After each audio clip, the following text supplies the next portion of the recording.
My name is Adam Budovsky. I work at VTS. Originally, I came from the Hightower side. I've worked in account management for about 2.5 years now, which is pretty crazy to say. So I've seen it from the start all the way up until where we are today. So really excited to be here. Got a whole host of folks on this panel that are super innovative, really excited to talk about this specific topic. Just to go through sort of the high level of what this panel is about, the new look of the CRE enterprise is kind of a broad subject. So in terms of what we're going to talk about, business and technology are partnering in new ways to compete in a digital-driven world. What does the new modern real estate firm look like? How are CIOs driving strategy and connecting data sets across the organization? And how are you reviewing the value of your tech investments? So a lot to talk about. We're going to drill in. In terms of an intro, I think if anybody in the room here was at the last year's Accelerate, we had John Gilbert, the COO of Rudin Management here in New York, and he said something that stuck with me for about a year.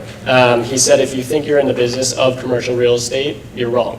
You're in the business of data. And that's really what we want to focus on today.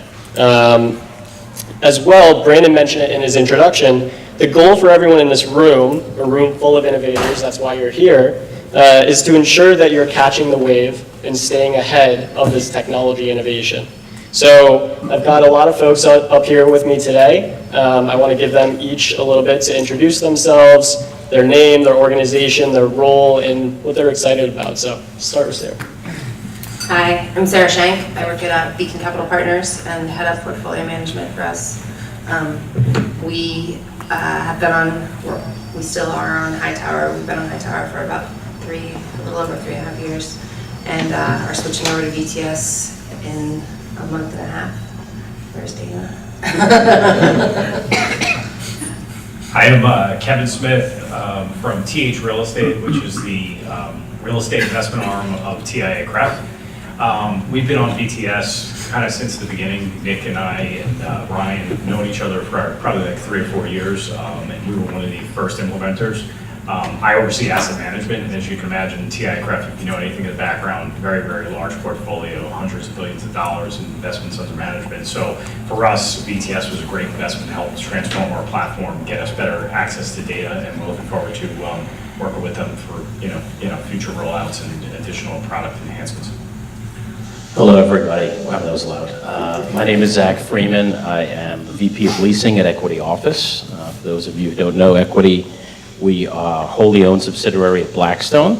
So anything that Blackstone owns in the United States, we lease and manage. So we're $50 million under management in the US. In New York, tri-state, we own about 8 million square feet. In regards to the VTS, VTS is actually in our building here in New York. A lot of you probably were there last night at 114 West 41st Street. And we've been involved with VTS probably for the last 3 years or so. So that's it. So my name is Paul Wubbolts. I'm the Director of Information Services at Canadian REIT. We own a portfolio of about 26 million square feet. We run out of Toronto. We've been with Hightower almost 2 years. We made a decision September 2015, and we're working through the transition to VTS. It's a little more complicated in that we've done a fair bit of integration. We've got our entire portfolio on Hightower and soon to be VTS. So that's who I am. Cool.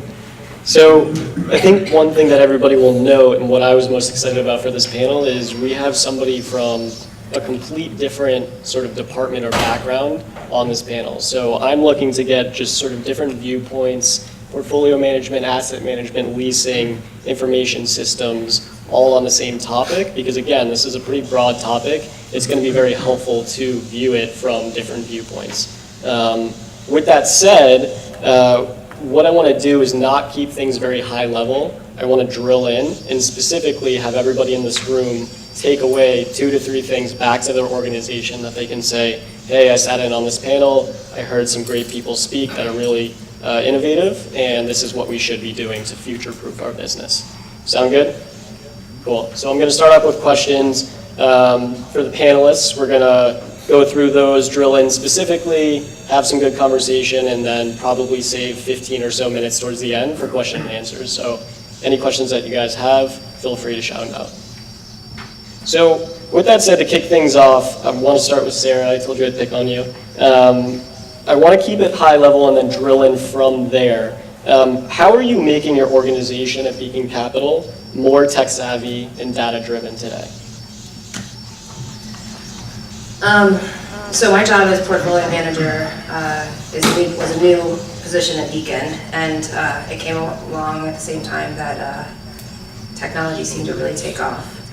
I worked in Beacon for 10 years before that in acquisitions and dispositions, and they didn't really have a business person focused on what was going on in technology, and specifically in technology related to improving business people within Beacon's efficiency.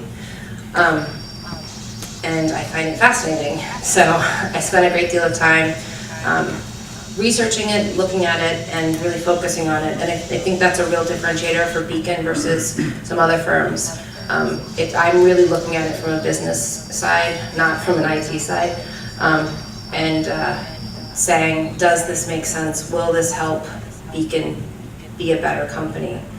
And I think that has allowed us to be early adopters on several technologies out there, including ones like high-tower BTS. We were really early on that curve. We have adopted a brand new investment relations platform that our investors think is the best thing that they've ever seen. We're just constantly looking for new and innovative technologies. In terms of on the data side of things,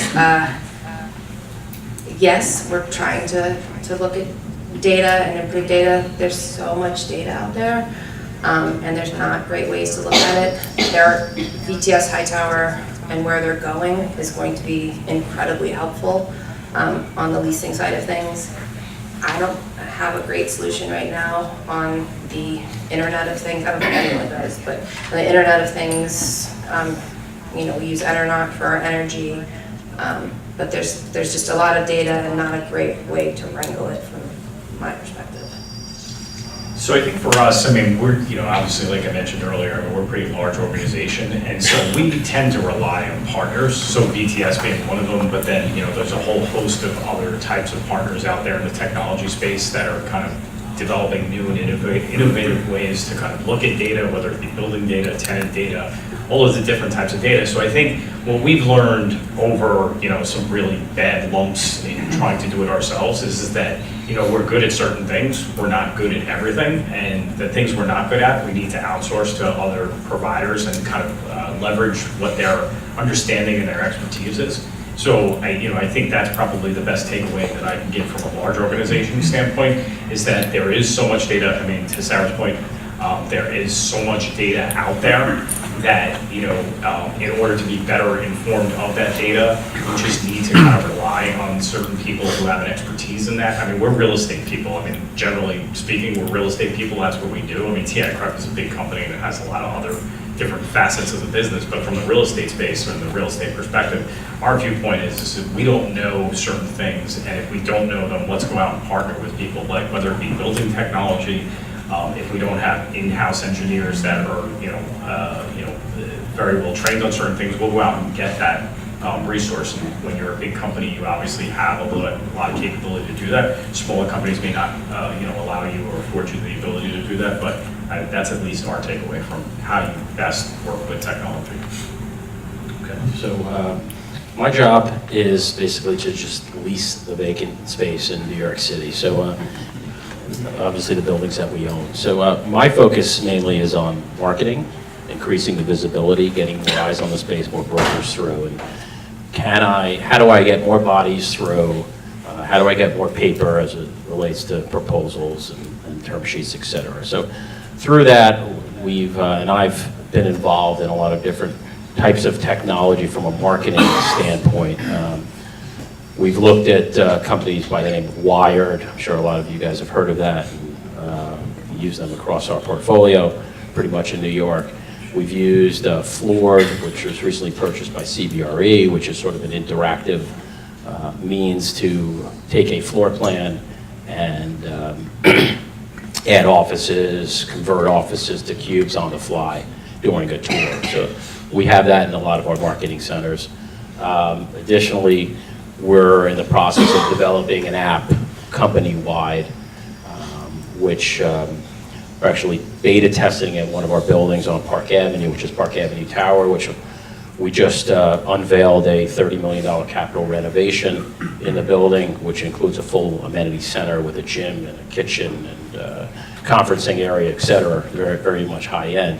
And it will allow the tenants in the building to not only get past security, which would be nice because I'm sure a lot of people forget their passes day in and day out, and they'll be able to get through the turnstiles with your phone through Bluetooth, but you'll be able to order a coffee or a salad, etc. Through the app. You'll be able to book a training session, and that's all coming within 30 days. So just back to your point from a technology standpoint, how do I lease space faster? How do I get more eyeballs on it? That's how we look at it. So in our organization, and specifically in my role in terms of strategy and trying to make our organization as tech savvy as possible, it's just a continuous process. The success of it really depends on the ownership of the management team, striving to get value out of those investments. That's really how we get success out of developing a more tech-savvy organization. Some of the stuff just happens ad hoc. I would say the VTS Hightower literally were solutions that were brought to us by the business, more as, this looks interesting. And what we do is rationalize those opportunities and figure out, will those create value for the organization? And so there's no recipe to it, but I think really being open to all kinds of opportunities is how we achieve it. I'll go further. That's just a starting point. To make your organization tech savvy, you have to have a lot of support behind those initiatives. Change management piece is huge. You got to keep those skill set current. So just my 2 cents on that. Yeah, no, so you touched upon a couple of things I definitely want to get into. One of which to focus on, so obviously everybody down the line mentioned just different applications that they use, different technology. Kevin, you mentioned partnering with a lot of different folks. Sara, you mentioned sort of seeking them out. Paul, you mentioned it coming to your lap and just sort of diagnosing from there. Who would you say is involved in those decision-making sessions? Is it specific to just business folks? Do you now loop in sort of the back office folks, the IT folks? Who's involved in that? It depends. It depends on what the product is and who's using it. The way that it's worked best at Beacon is to make sure that whoever the end user is gets a vote and a voice in it as soon as possible. If you tell them this is what you're going to do, they don't like that. They want to be part of the decision-making process. So, we pilot things. We make sure that anyone that's going to be a user is involved in the pilot. I call a lot of references to make sure that other people that have been on the product agree and think it's worthwhile.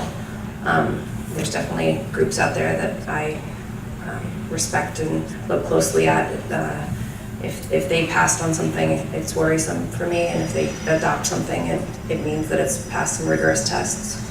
And then, you know, there is an IT check on cybersecurity, and you know how that all plays out with the storage, all of those different things. I run a committee at Beacon called the Portfolio Committee. On my committee is the president of our company. If I bring technology to that committee and they vote and say we should move forward, we move forward. But before it gets to that committee, I've done all those other things that I've mentioned.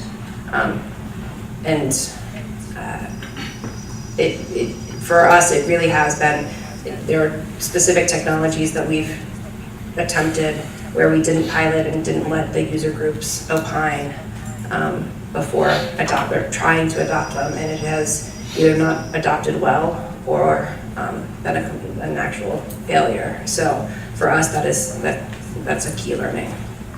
Yeah, I mean, I think I would agree with Sara. I mean, I think it has to be both top down and bottom up. I mean, I've seen a lot of technology get implemented over my course of my years at TIA, and some things have been very well adapted because it had good buy-in from both sides. But if it doesn't have buy-in from both sides, you're going to struggle. And I think the worst thing you can do is spend a lot of money on technology and then not have it be used or not have it be catered to the way the users are going to, you know, interact with it. So I think it just has to be, you know, a combination of both sides. The one thing I will say though is you don't want, you know, one lesson learned that I have over, you know, the course of my career as well is getting too many people involved is never a good thing, because, you know, then you end up customizing a product to a certain degree and you'll end up spending your whole time implementing. I mean, I've seen projects more, you know, build stuff that we built ourselves internally where it took like 3-4 years, and by the time you actually get it fully delivered, it's already outdated. So given how fast things are changing in our industry, I think the worst thing you can do is get everybody in, you know, in the room trying to make a decision. You got to kind of, at some point, you got to kind of pull the Band-Aid off, and you just got to go and move with it. And that was our approach we took. I mean, I hate to keep harping it. I know we're at a BTS conference, but like BTS, when we first started to implement BTS, we started out in small increments just to see how it went, and then we rolled it out across the country. But we didn't really kind of wait for every asset manager to say, yeah, this is good. We just said, you know what, we have enough critical mass, and we're going to, you know, help implement it over time and help them change the product if we need to, but we're just going to go. So that's our kind of background on that. So I think from our perspective, it depends whether it's a regional decision or more of a national decision. From a regional perspective, it's a much smaller group. It's handled internally in New York, and it probably does not go up the food chain to Blackstone. If it's a more national decision, like a VTS, a lot more cooks in the kitchen, obviously will take a lot longer. There's CTOs involved. Blackstone will weigh in heavily. We'll look for guidance, like to guys like me on the ground, the boots on the ground. And in many cases, we will look to invest, not only roll it out, but look to invest in the company. So again, our organization is very small. We've got 160 employees.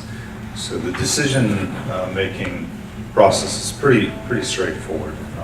You know, it's presented to the COO, CFO, you know, and some key people participate in the decision. And if it makes sense, we go for it. You know, and because we're small, I mean, we really look to ready-made solutions such as VTS. And you know, we have a core ERP system, J.D. Edwards, and that's sort of on-prem in-house. But over the last few years, we've had huge successes with getting these off-the-shelf SaaS solutions. You know, and like Kevin said, I mean, you're sort of given a product that does a specific function, and you use it as it is, and you can implement in a short time frame. We just cannot afford long development time cycles. So quick decision making, we always go for ready-made solutions. Would you that's our say- recipe for success. Would you say, I know, like, I'm pretty sure I know the answer for everybody on this panel, but build versus buy, that kind of feeds into that? Yeah. Kevin, would you say the same? Yeah, I mean, for sure. I mean, I think we've experienced a lot of issues with trying to build stuff ourselves, and it's, you know, to no fault of our own, but, you know, sometimes technology people who are not involved in real estate for a living have a hard time taking the requirements from a real estate person and kind of implementing that into a solution that's going to make sense. And I think that we've experienced that. And so that's why, I mean, you know, having brokers develop the system and help develop the system for BTS was huge for us because we knew that they spoke our language. We knew that when we talked to them about an LOI and stages that a lease goes through, it was something that they understood really well.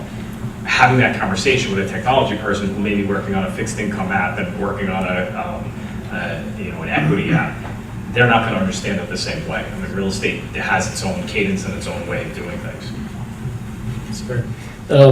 So shifting gears a little bit, I know it was brought up on the brokerage panel, which I found interesting because I was stealing my thunder a little bit, a question that I wanted to ask, but I think it was Joe from Cushwick. He said that they reorged their entire IT department to focus on R&D and technology and things like that. So sort of building off of that, how have you guys seen over the past 5-10 years, and how do you see it going forward, just like the folks that you're hiring, the skill sets that you're looking for, what makes a really good employee? What are some of the things that you guys are looking for? I'll start with Sarah. Within IT? Just in general, to be honest. In general, we're looking for, always for smart people, number one. But we don't want people that are entrenched in the ways that things have always been done. It's important. Beacon really is trying to be forward-looking and on the forefront of the technology, and it's important for us that people are able to adopt that. It's hard. It doesn't matter how old somebody is.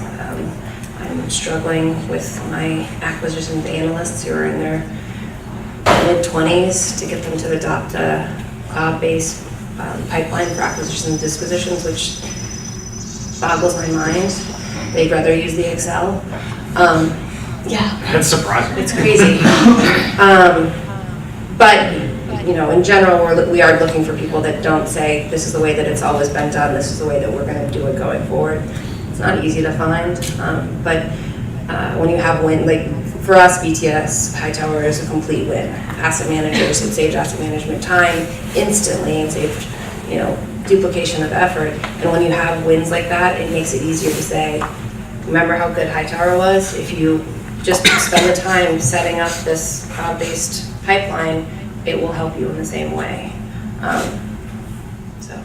I know, before getting to Kevin, so I know, sort of building off of that, one of the things that we've seen at Hightower BTS is you almost have these new positions sort of spin up themselves, I guess, for lack of a better term, where somebody had a specific role, but then they got really good at either utilizing BTS or Hightower or just being that champion to the internal organization. And now you see sort of their position change into something like application specialist or VTS champion even. And I know, I'm gonna pick on Christine, I know she's sort of had that transition a little bit, not in terms of role, but just in terms of being that champion at CREIT as well with Paul. Sarah, I know you mentioned earlier, as well as when we were chatting a few weeks ago, that you didn't really have your type of role at Beacon 5-10 years ago. And it's sort of transitioned based off of what you were doing and what your interests were. So can you just dig into that a little bit? Yeah, so when I started at Beacon, it was a smaller company and entrepreneurial company, and it's always been key there to look and see what isn't being done and what would be interesting to have done. We didn't have someone specifically looking at technology and all the new technology that was coming out. And when I made the switch from acquisitions to portfolio management, it was an easy time for me to then take on this role. In other companies, they have a person who's not the portfolio manager, who is just Heinz just hired an chief innovation officer or something like that. So more and more companies, I think, are going the route of having someone in business also, along with the IT group, really spearhead some of these things. Because some of these things you don't need IT's involvement to actually get up and have running. I mean, when we started with VTS, Hightower wasn't pushing MRI data in, and so we could get up and get running without any involvement from our IT in terms of connecting servers. So I don't know that there's a ton of companies that have this role, but for Beacon, it's been, and for me, it's been a great thing. Yeah, I think for us, we're a little bit at a crossroads. So historically, we had a number of real estate managers, whether it be portfolio managers, asset managers, or acquisition specialists, who had been in the industry and done things a certain way for a long time. And a lot of those people have either retired or, downsized, whatever you might want to call it. And so we're at a crossroads a little bit as to what do we want from our next employee that we're kind of recruiting out of school. And I think the good firms, and I'm not saying we're technically there yet ourselves, but I think the good firms and the smart firms, and we talked a little bit about this yesterday at our advisory board meeting for BTS, the good firms are really looking out into the future and saying, how is the business going to change and what kind of employee do I need to recruit? Because, it used to be all about, what are your Argus skills? What are what relationships do you have and things like that. And I think nowadays, smarter companies, smarter real estate companies are looking and saying to the panel that we went to earlier, the brokerage panel, how is the industry going to change and what does that mean for our business and how are we going to interact with third parties going forward? Is it going to be more technology based, which I obviously think it's going to be, but what type of skill set do you need for that? Because obviously there's the people side of the business, but then there's also how do you take all this data that's coming in so quickly and how do you make sense of it? We have analysts on our team, young, bright kids, who really are able to kind of turn around good analysis on the data we're getting on our pretty large portfolio and able to, kind of instruct how we make decisions going forward. And I think that's what you're going to need, and that's what we're looking at. But I will say that, we're not completely there. I would never, if I was being honest, I would not say we're completely there yet, because there's different mindsets of, what makes a good real estate person in the 21st century. So, to Sarah's point, when she mentioned looking for people with maybe not a lack of real estate and a different mindset. To our point, we've recently hired a marketing manager in New York, and we didn't look to the normal areas where we would find somebody with deep real estate experience. We were looking for more of a creative mind and someone who hadn't been doing real estate marketing for 10, 15, 20 years. And what we got was a person with zero real estate experience, which is interesting, but such a creative talent. And it sort of had blown all of us away in our office. And if you look at any of our working materials, it's contemporary, it's state-of-the-art, forward thinking, and that's sort of the direction we were looking at. And that's from a marketing standpoint. That's sort of obviously what I do, but different, I think, mindset once you actually get into the business side of things and look at buying buildings and running deals, et cetera. You obviously want someone who has guidance, someone who's smart, someone with experience. But from a marketing standpoint, I don't think we need, or at least we don't need, to look at people who have done this, year in and year out. You look at some of the product, and it's extremely, extremely stale. So we try to be different. We try to be forward thinking, and I think we've done that in a lot of our buildings recently. It's interesting. We, my department's responsibility is obviously to sustain systems that we have already installed. So there is, an ongoing requirement to make sure you have depth in your organization to support those systems. So, when we do replace individuals, or we are looking for specific skill sets that pertain to some of the core technologies we have.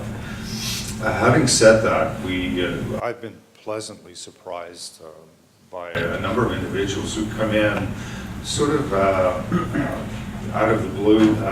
You know, they're students, or they have no real estate experience, or I think we had one fellow who was a musician, and he was amazing. Just the talent, and I think maybe getting sort of new blood in the organization, and they see things from a different perspective.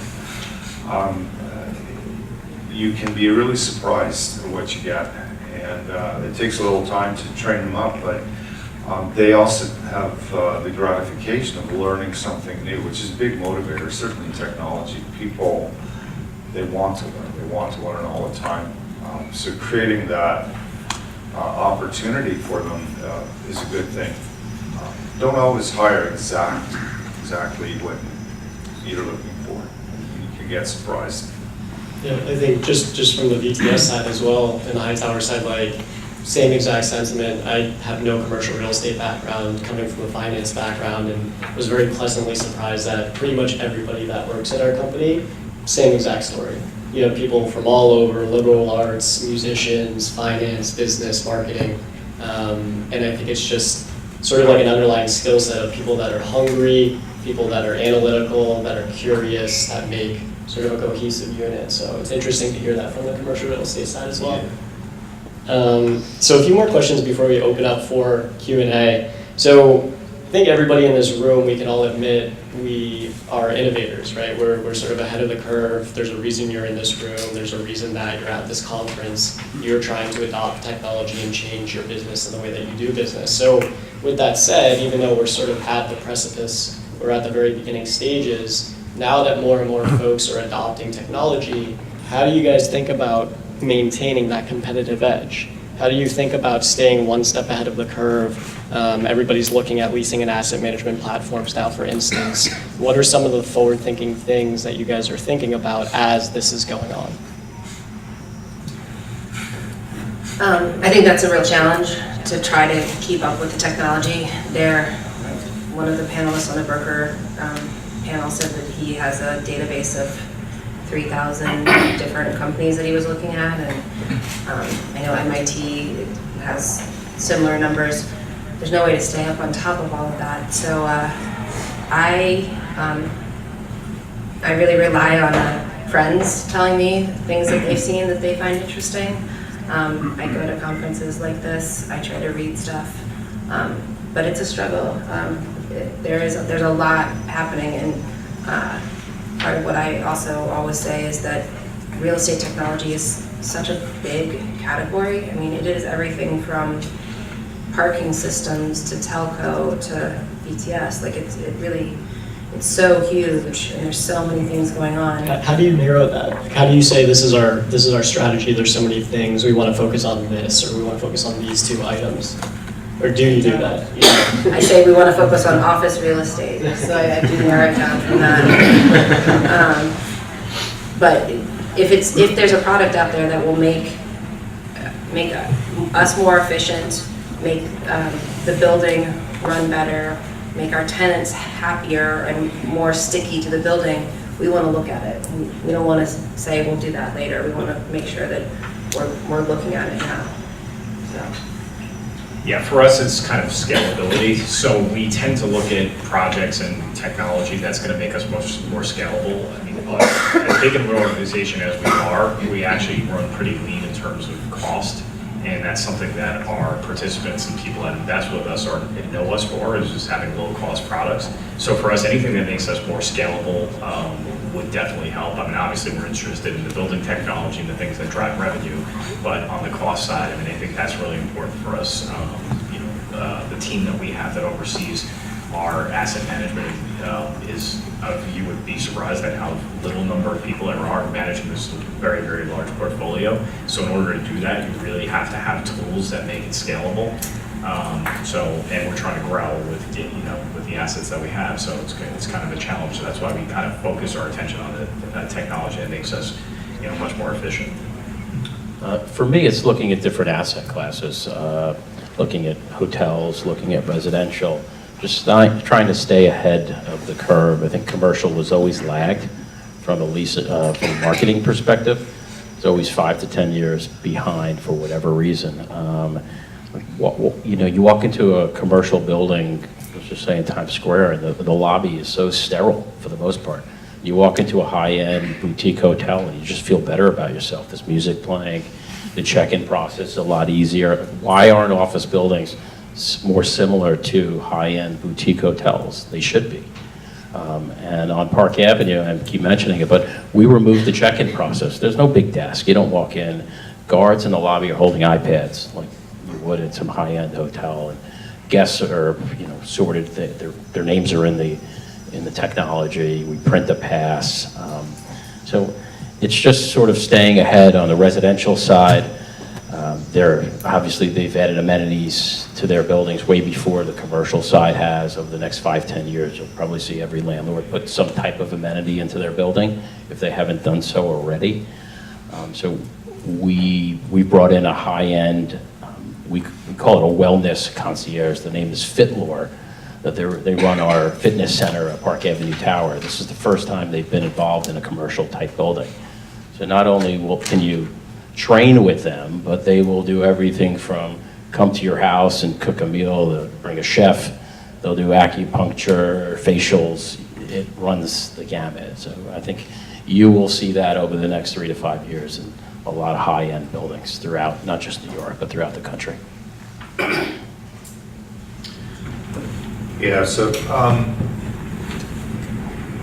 with regards to technology, that we're, our direction is really to support the organization with information. So it's all about access to information, providing the right tools to support that, be it,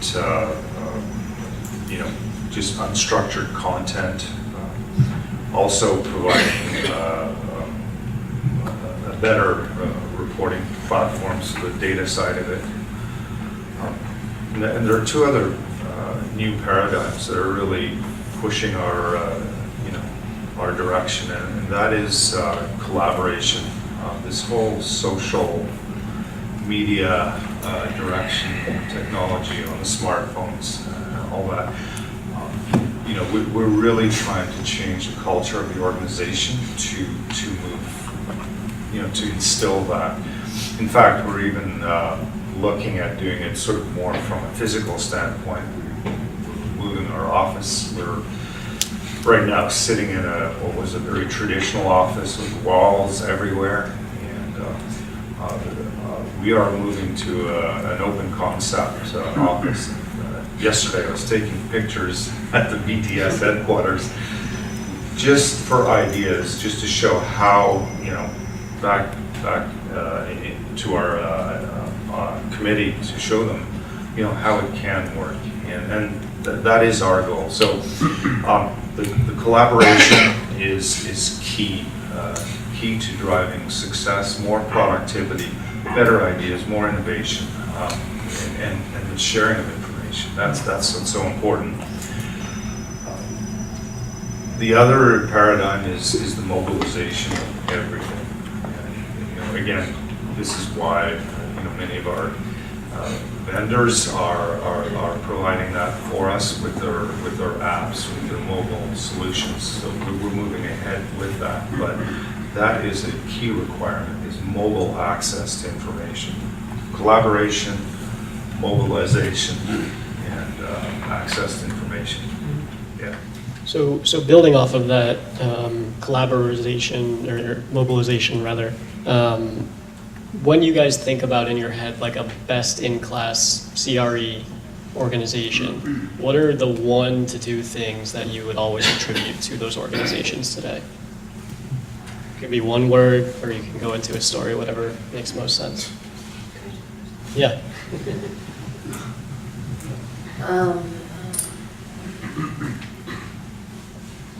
Flexibility, the ability to adjust to change, I think is the key thing right now, just given how much change is going on with things. And then I also do agree, back to the employment question, being able to hire outside of real estate companies right now When we've done that and brought in new viewpoints, it really upped our game dramatically. So kind of similar word, but dynamic. I mean, I think that, the changes that took place in the real estate business over the last 50 years are going to be like what's going to probably happen over the next 5 years. So I think a firm that understands that and knows how to change quickly, because I think the disruption that we're feeling right now with certain things is only going to get better and better as we go through time. So I think you're going to constantly have to evolve, and we talk about this at our shop internally because we're evolving as well. So it's just the opportunity to be dynamic. That's what I would say. I agree with both of your assessments. I think also being nimble, it's important to make quick decisions. Obviously, talent is very, very important, and also information, and how do you use that information to make decisions, obviously. So I think all what you all said is at the heart of it. We are a small organization. I've said that a number of times. There is no place for silos, walls within the organization. That's all I have to say. So I'll end with one final question. We'll open it up for Q&A for about 15 minutes. A little off the cuff, I'll start with Kevin this time to give Sara a break. If you had to say what your sort of counterintuitive, half crazy prediction was for the next 5 years of commercial real estate, what trend is going to emerge? What do you think is going to be sort of changing? What would you say? I think the efficiency of buildings and its footprint and how that impacts the environment, I think that is going to continue to evolve. And I think that's going to be really, really important to kind of understand that. I think, as younger folks are growing up, they're much more conscious than older generations of what kind of impact real estate has on the environment. So I do think that that's going to be, a key leader going forward. And I think landlords have woken up to it in certain pockets of the market. And I would say over in Europe and Asia, not so much Asia, but Europe, they're much ahead of us in how they measure buildings and how they look at it and the standards that they put in place. And I think here, I know I'm contrary to our current president in terms of the thinking here, but I think it is, I think it's something important that we're going to have to deal with. I know landlords like us, we have a sustainability initiative that we've had ongoing for probably about 10 or 15 years now. And I think more and more we're going to be challenged with how that continues to evolve. So I think we're going to be spending a lot of time and focus on it. okay.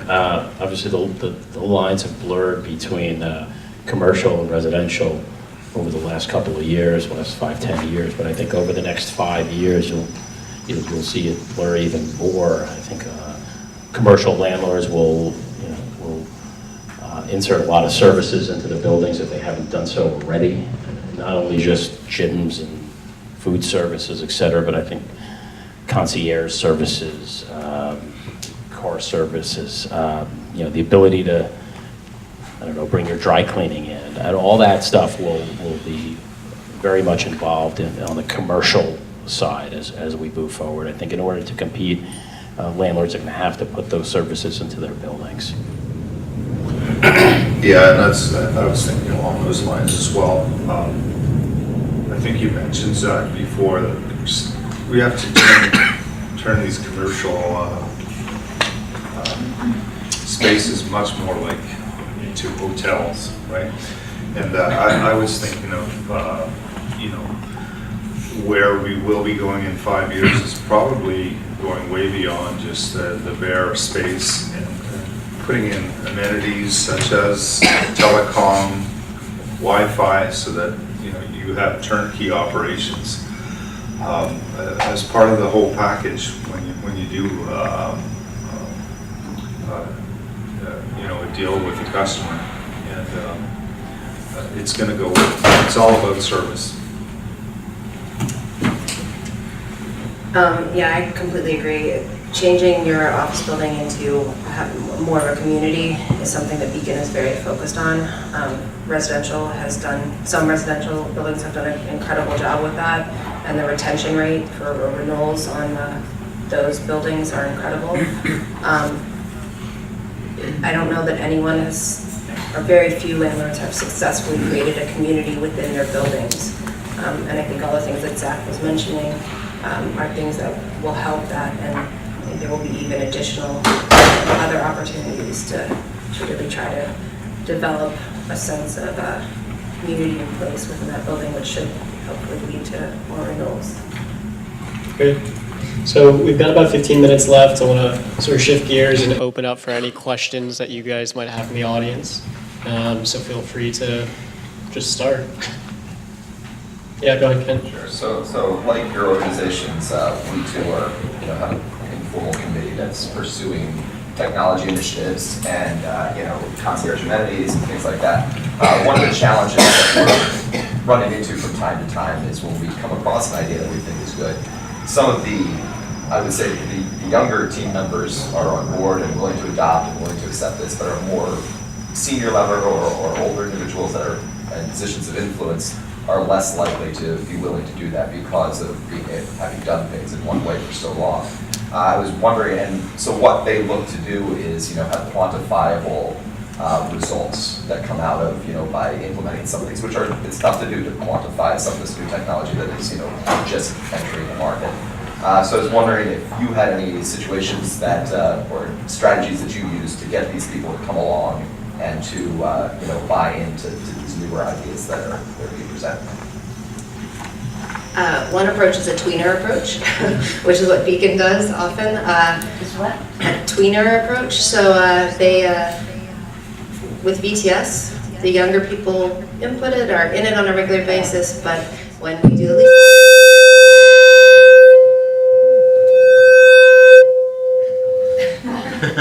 That's the tweener approach. when we do the leasing meetings, they print out the leasing activity report, and that's what is used to look at the leasing meetings. And I hope and pray over time they'll move to looking at it on a screen, but it works from both sides at the moment. And we do that with our acquisition pipeline, and we do that with honest buildings. We do it.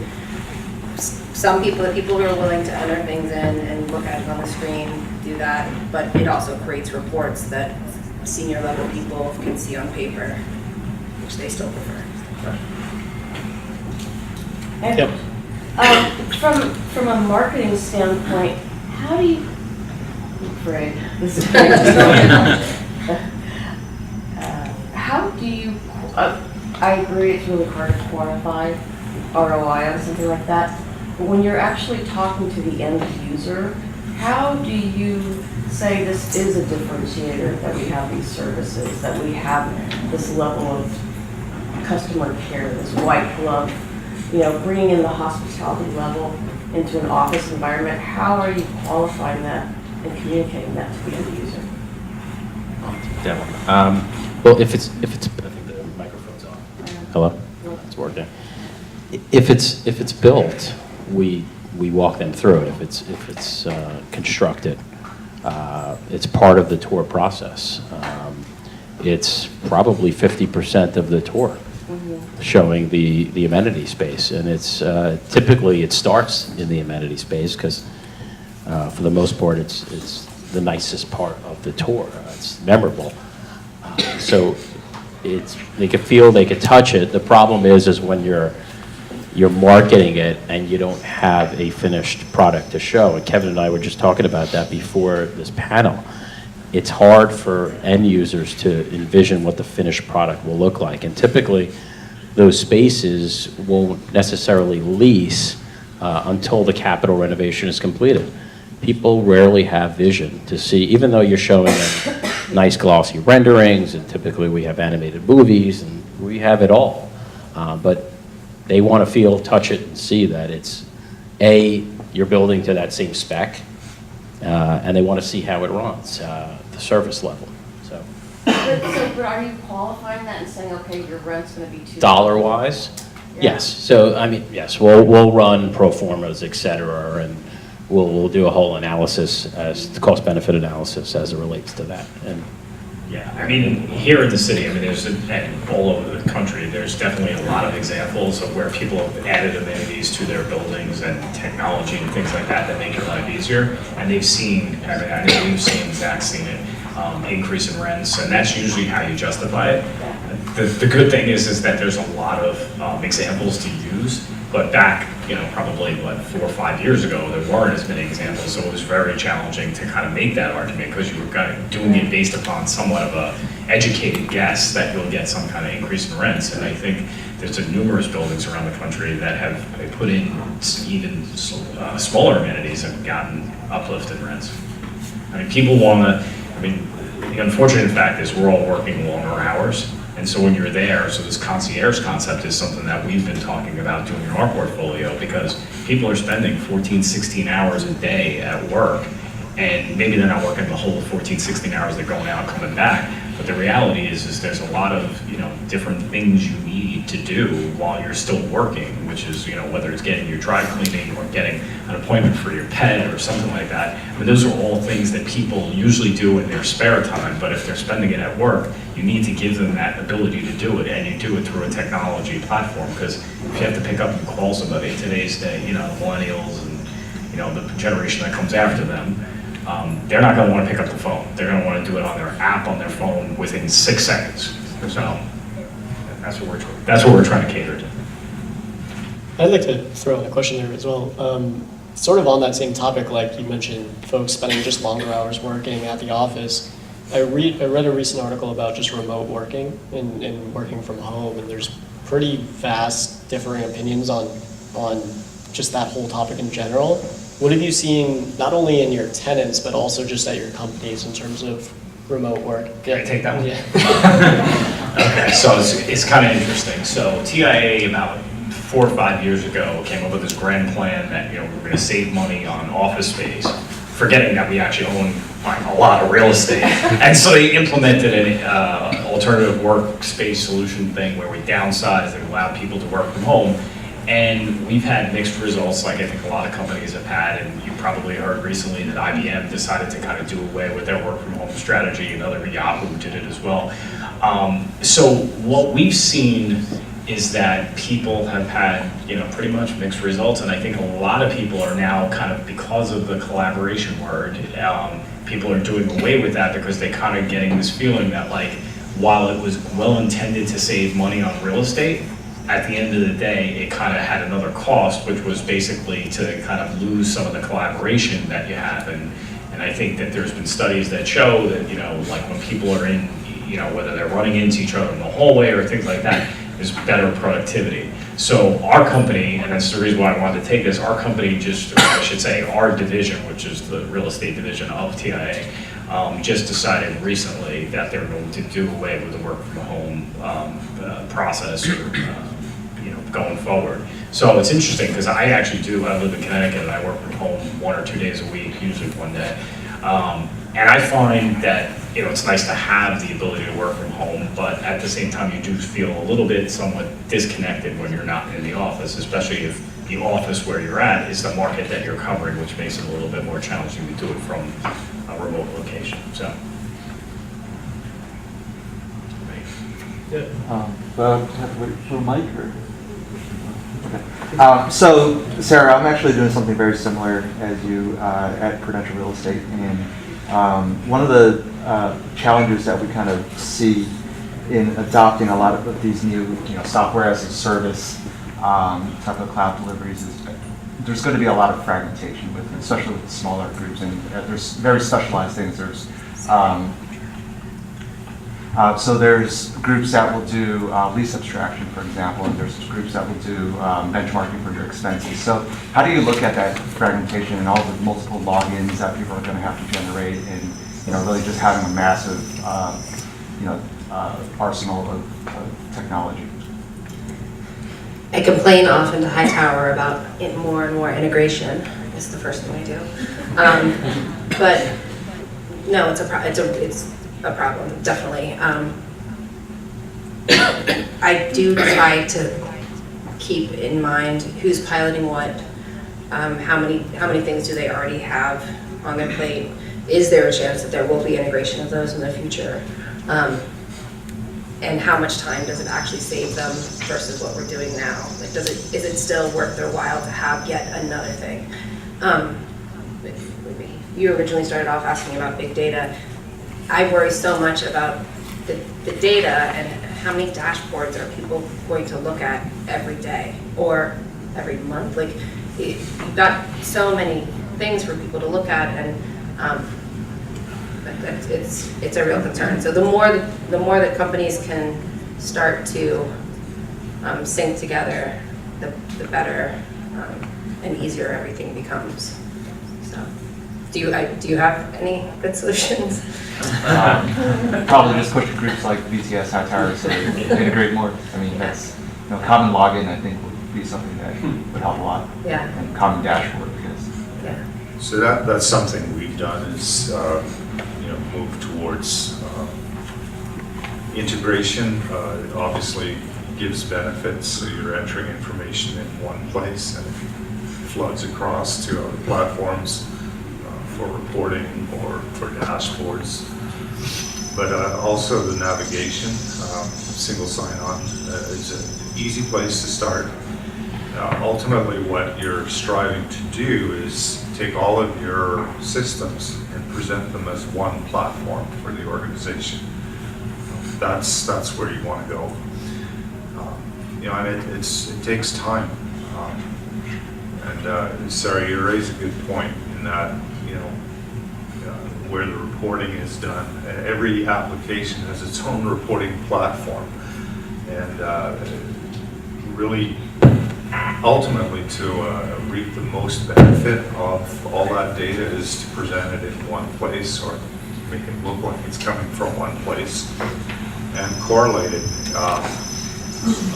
So if you're in VTS, all your leasing information's there. It just would be so great if you could correlate all of the customer service data that's sitting in your building operational system, getting that in the same place, right?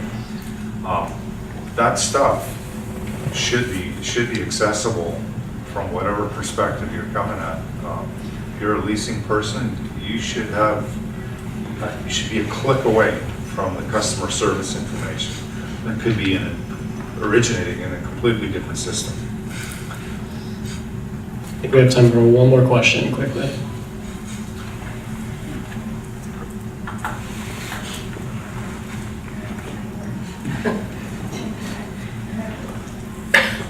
So data integrity is important. That really is the basis of every single system that you're using. With BTS Hightower, especially when you're using third-party brokers a lot of times, how do you manage that process? Obviously, it's buy-in. At our company, we try to make it an agreement. Obviously, if you don't use it, we'll find another person. But how do you manage that process to make sure that the data that they're inputting is the data that you need to interpret and make decision-making abilities? Yeah, I would say, it's gone through tribes and tribulations. Like, we've had the same kind of issue, and I think everybody who's a user on BTS or Hightower has had, similar issues. Like, it started out when we first implemented, people didn't know what it was, they were resistant to it. I think now, as there's more critical scale on the platform, it's gotten better and better, but the way to do it, I think it has to be a kind of top-down approach, which is, I'm gonna say, to your point about you need to use this, it needs to come in clean fashion and not be, for a lack of a better word, just, half-assed, because we're relying on that data, and we were talking about this yesterday at our advisory board meeting. It's just that, the data is only going to be, or the tools that are implemented on BTS going forward are only going to be as good as the data. So we all collectively in this room have to work together to try and get everybody to use the system the way it was designed to be used. And it's a challenge. Zach comes from the brokerage world, right? And when you're out on a tour and you got a million other things you need to do to get all that information into the system, we need to make the user front end as user-friendly as possible, so that this way it's not a burden, it's not looked at as a burden.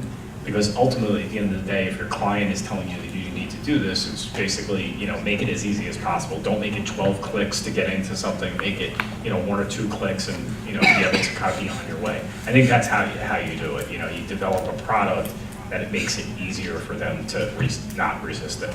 Yeah, and I think from the VTS perspective as well, like that's something that we talk about all the time, whether it's in account management, in product, as Kevin mentioned. Like there's a lot of things that we try and do to not incentivize, but more so make it easier or stickier, whether it's just a feature that was really needed or just engagement reports that we can have you guys leverage and say, hey, my guys aren't doing X, Y, and Z, we should probably push that down a little bit harder.